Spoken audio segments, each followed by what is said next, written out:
Hey guys, welcome back to the channel. In today's video, I'll be showing you how to unlock Dungeon in Idle Cult Empire step by step. So let's dive in.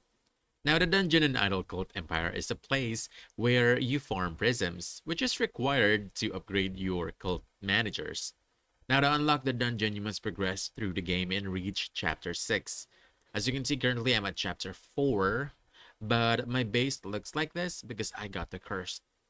But after reaching chapter 6, you'll unlock the dungeon located right behind the Kraken. So this is where that Kraken is situated.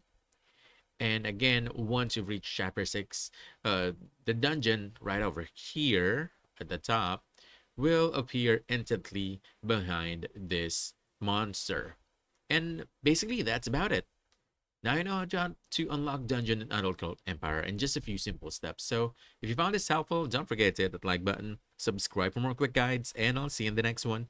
Thanks!